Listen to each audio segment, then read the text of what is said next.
সোনারগাঁও নারায়ণগঞ্জ জেলায় অবস্থিত প্রাচীন বাংলার ঐতিহাসিক জনপদ। প্রায় ৪৫০ বছর আগে ১২ ভূঁইয়ার প্রধান ঈসা খাঁ বাংলার প্রথম রাজধানী সোনারগাঁওতে স্থাপন করেছিলেন। সোনারগাঁয়ের অন্যতম আকর্ষণ পানামনগর, যেখানে দেশি বিদেশি বণিকরা বাণিজ্যের ঘাঁটি এবং আবাসস্থল বানিয়েছিল। সময়ের বিবর্তনে এই লাল ইটের তৈরি দৃষ্টিনন্দন প্রাচীন ভবনগুলো আজও ইতিহাসের সাক্ষী হয়ে দাঁড়িয়ে আছে। পৃথিবীর ১০০টি ধ্বংসপ্রায় ঐতিহাসিক শহরের একটি পানামনগর। এছাড়াও এখানে অবস্থিত বাংলাদেশ লোক কারুশিল্প ফাউন্ডেশন, যেখানে গ্রাম বাংলার লোক সংস্কৃতি ও ঐতিহ্যের হাজারো নিদর্শন সংরক্ষিত আছে। ইতিহাস, সংস্কৃতি ও স্থাপত্যের অপূর্ব সমন্বয়ের কারণে সোনারগাঁও দেশের অন্যতম জনপ্রিয় ঐতিহাসিক ভ্রমণ স্থান।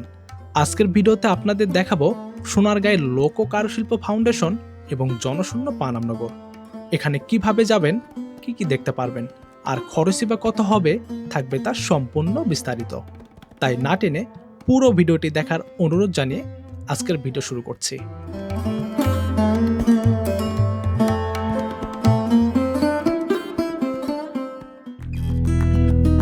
আমাদের আজকের যাত্রা শুরু হয় ঢাকার গুলিস্তান থেকে স্বদেশ পরিবহনে।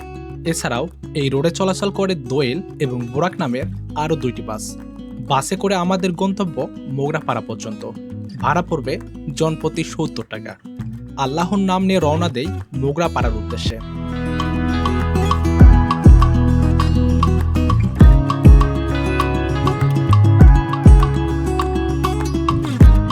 প্রায় ৪৫ মিনিট বাস জার্নি শেষে আমরা পৌঁছে যাই মোগরাপাড়াতে। এবার আমাদের গন্তব্য মোগরাপাড়া থেকে সোনারগাঁওয়ের জাদুঘরে। ইজি বাইকে করে জনপ্রতি ১০ টাকা ভাড়ায় মাত্র ১০ মিনিটে আমরা পৌঁছে গেলাম সোনারগাঁয়ের লোক কারুশিল্প ফাউন্ডেশনের ঠিক গেটের সামনে। সো দর্শক বন্ধুরা, আমি কিন্তু প্রায় ১ ঘন্টা জার্নি শেষে চলে এসেছি সোনারগাঁয়ের লোক কারুশিল্প জাদুঘরে। যেহেতু সকাল সকাল এসেছি, এখনও খুলে নাই, 10টার সময় খুলবে, আর খোলার সাথে সাথে আমরা ভিতরে প্রবেশ করব। ঘড়ি ধরে ঠিক 10টার সময় টিকিট কাউন্টার খোলা হলো। আমরা ভেতরে প্রবেশের জন্য একটা টিকিট কাটলাম। টিকিটের মূল্য জনপ্রতি ৫০ টাকা।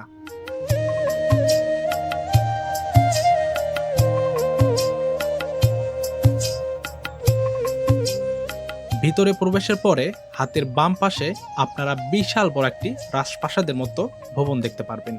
মূলত এটি বড় সর্দার বাড়ি। তো এই সর্দার বাড়ির কথা আমি আরেকটু পরে বলতেছি। তার আগে আমরা যাব এখানে যে জাদুঘর আছে সেই জাদুঘরে। সামনের দিকে আরেকটু হাঁটলেই চোখে পড়বে শিল্পাচার্য জয়নাল আবেদিনের ভাস্কর্য।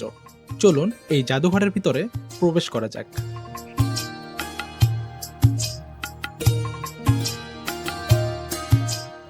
এই জাদুঘরের ভিতরে গ্রাম বাংলার সাধারণ ও অবহেলিত শিল্পীদের তৈরি অসংখ্য হস্তশিল্প ও নিত্য ব্যবহার্য সামগ্রী সংরক্ষণ করা হয়েছে। এখানে রাখা বিভিন্ন মাটির জিনিস, বাঁশ ও বেতের তৈরি সামগ্রী, নকশিকাঁথা, কাঠের কাজ, পিতল ও তামার তৈজসপত্র সহ নানা ধরনের লোকশিল্প গ্রাম বাংলার মানুষের জীবনযাত্রার পরিচয় তুলে ধরা হয়েছে।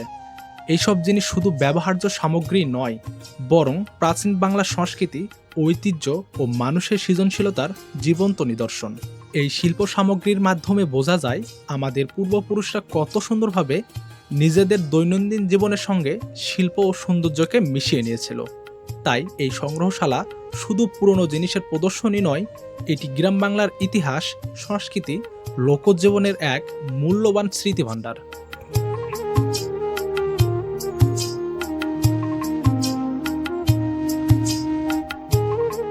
জাদুঘরের পাশেই বিশাল জায়গা জুড়ে খোলা মাঠ এবং বসার জায়গা রয়েছে, যেখানে বৈশাখ মাসে প্রায় 1 মাস যাবৎ মেলা বসে। আপনারা চাইলে এই জায়গাটাও ঘুরে দেখতে পারেন। খোলামেলা জায়গা হওয়াতে শীতল হাওয়া আপনার ভ্রমণকে আরও আরামদায়ক করবে।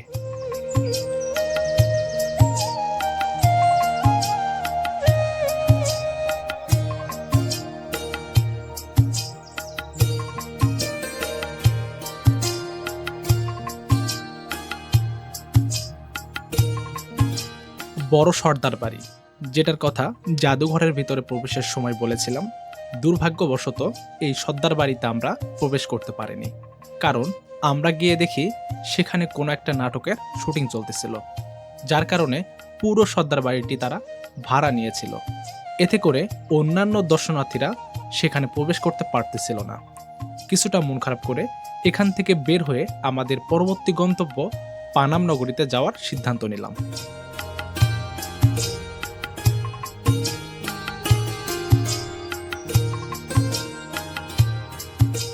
সোনারগাঁও জাদুঘর থেকে মাত্র 10 টাকা ভাড়ায় আমরা চলে গেলাম পানাম নগরীতে। পানাম নগরীতে প্রবেশ মূল্য জনপ্রতি 20 টাকা। রবিবার বাদে সকাল 11টা থেকে সন্ধ্যা পর্যন্ত এই নগরী খোলা থাকে।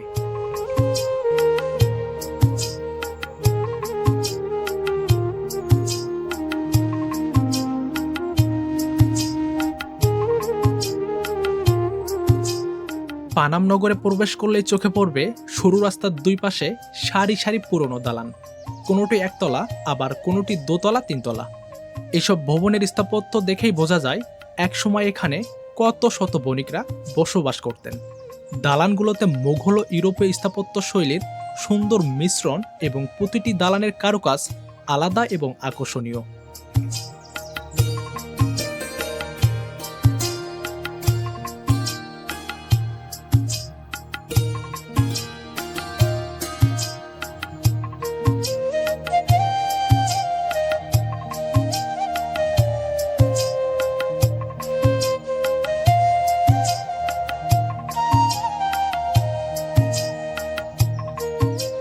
দালানগুলো নির্মাণের লোহার ব্র্যাকেট, গ্রিল ও বায়ু চলাচলের জন্য ভেন্টিলেটর ব্যবহার করা হয়েছিল, যা সে সময় আধুনিক নির্মাণ কৌশলের পরিচয় পাওয়া যায়। বিশেষ করে কাস্ট আয়রনের কাজগুলো ইউরোপীয় স্থাপত্যের সঙ্গে অনেক মিল রয়েছে।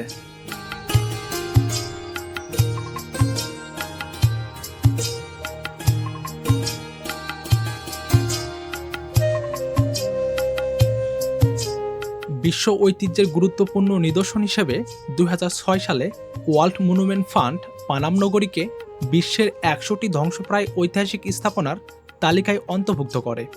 আজও এই পানাম নগর প্রাচীন বাংলার ইতিহাস, ঐতিহ্য ও স্থাপত্য শৈলীর এক অনন্য নিদর্শন ধরে রেখেছে।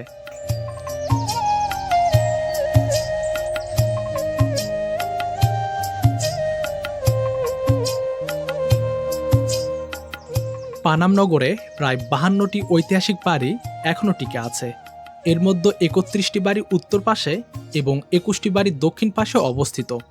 নগরের মাঝ দিয়ে একটি সরু রাস্তা চলে গেছে, যার দুই পাশেই গড়ে উঠেছিল এসব দৃষ্টিনন্দন ভবন।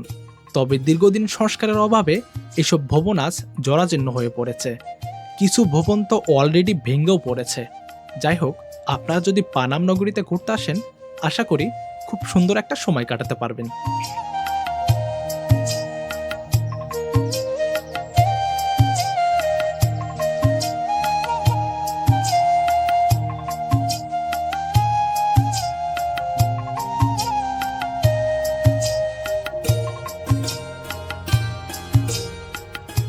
দর্শক বন্ধুরা, আজকের মতো এ পর্যন্তই।